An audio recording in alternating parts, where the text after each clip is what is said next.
What really happened to the Greek gods?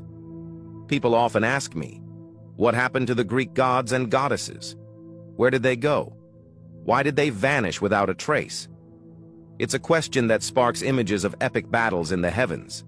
Zeus locked in combat against a new god. Mount Olympus swallowed by fire and storm. But the truth? The truth is far quieter, almost disappointingly so.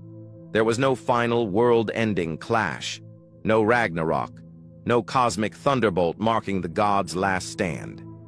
Instead, they simply faded away. Not in a day, not even in a century. They were pushed out slowly, relentlessly, by a new faith that swept across the ancient world like wildfire: Christianity. We forget sometimes that these myths we admire today were once a living religion. These gods weren't just characters in stories. They were the gods, the very heartbeat of Greek life.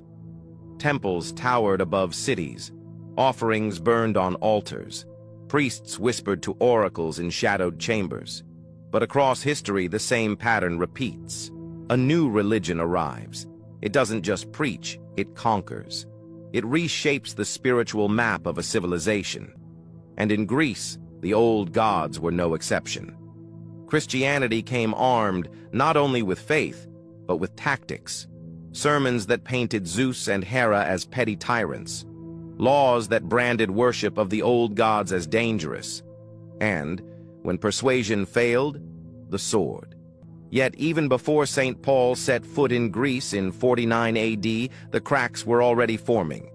Philosophers like Xenophanes mocked the gods' human flaws. Plato imagined one perfect divine being, a concept far removed from the quarrelsome Olympians. The fire of doubt was already lit. Christianity just poured oil on it. St. Augustine and others drove the point home.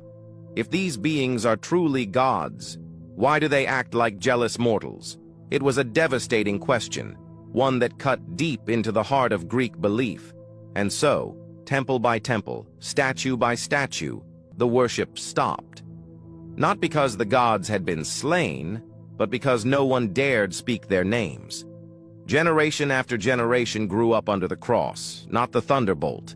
The Olympians became shadows in their own homeland. But here's the twist.